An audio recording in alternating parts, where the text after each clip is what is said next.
With the release of Tears of the Kingdom right around the corner, Nintendo released a video featuring Mr. Aonuma, where we were shown roughly 14 minutes of gameplay. And it was, God, just amazing. Breath of the Wild is one of my favorite games, and I have hundreds of hours of playtime on my Switch, and I'm so hyped to play the sequel. I have no doubt that Tears of the Kingdom will be an amazing game. But it got me wondering, will it be a good sequel considering what Breath of the Wild has already established? In my opinion, a good sequel should fix the previous entry's main problems without disregarding its concepts completely. Breath of the Wild is an excellent game, but it's by no means perfect. From the little we've seen so far, I have high hopes that Tears of the Kingdom will be able to solve or at least severely mitigate the main criticisms Breath of the Wild has suffered throughout the years. From what I've gathered from the community and from my own experience as a player, these are Breath of the Wild's biggest flaws. The climbing mechanics lack of dynamic and player control, the constant menu opening to heal and to change armor, and, most notably, the weapon durability concept as a whole. With these problems pointed out, let's dive right in and see how Tears of the Kingdom attempts to fix them.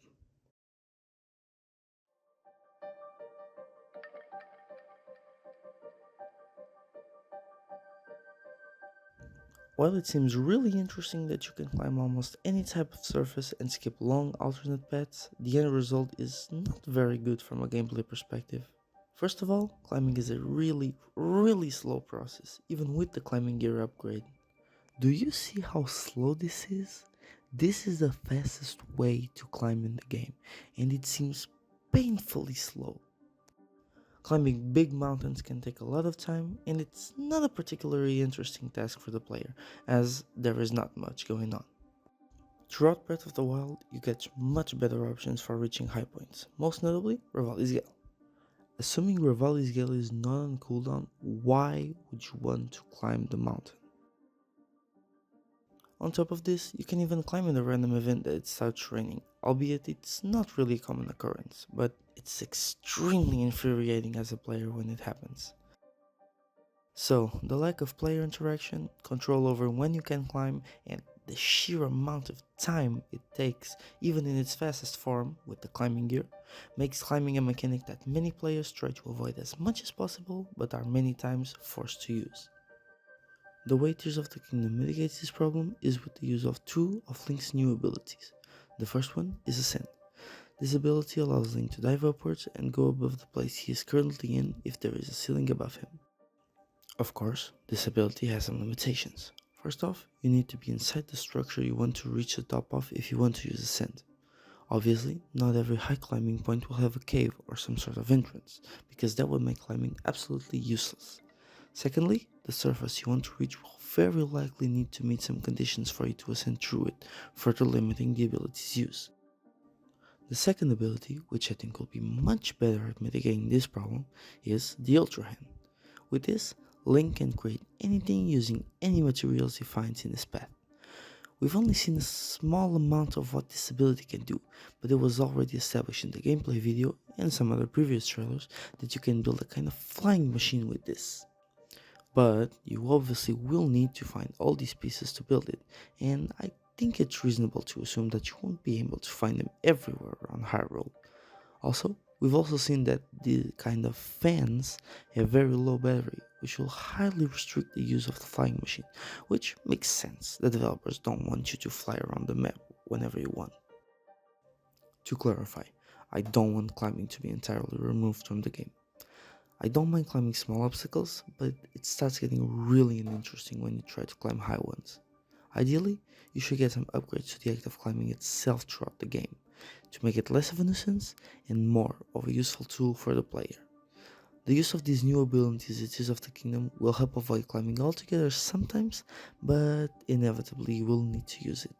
This is why I'd like to see it rewarded, since it's such a massive part of Breath of the Wild.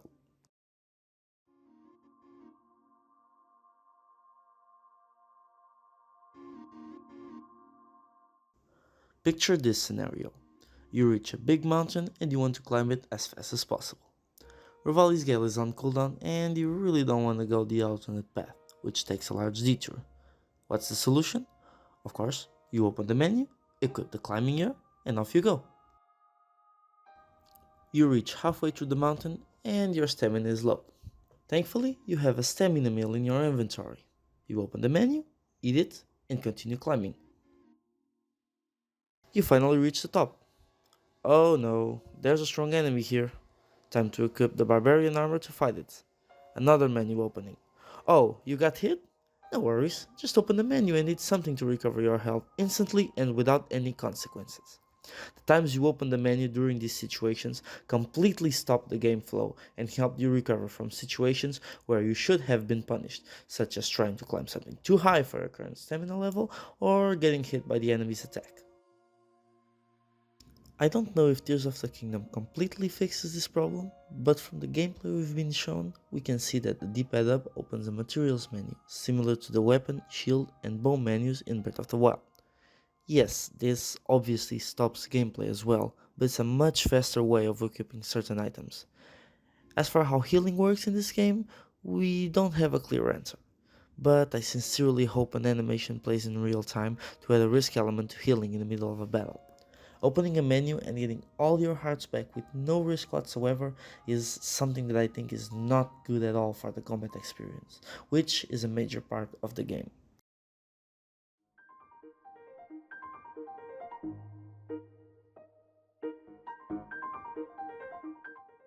How many times has this happened to you while fighting an enemy? A lot, right? In a massive resource gathering game, it makes sense for the weapons to break at some point, but this mechanic also raises some problems.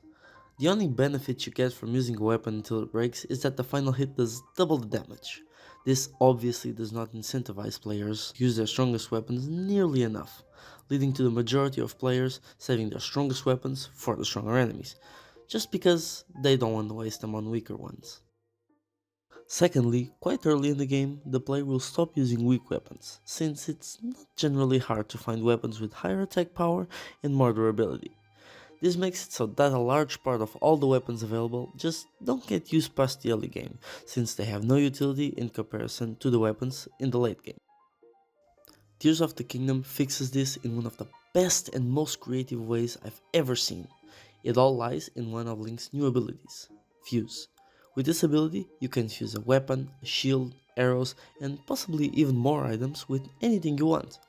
As shown in the gameplay demonstration, even a simple tree branch, one of the weakest weapons in Breath of the Wild, with low damage and low durability, can be fused with a rock to increase its stats and be quite a decent weapon. Another example shown. The stick is not a powerful weapon on its own, but by fusing it with a pitchfork, you can create an extremely long weapon that can be incredibly useful for outranging certain enemies. Seriously, I love this ability so much.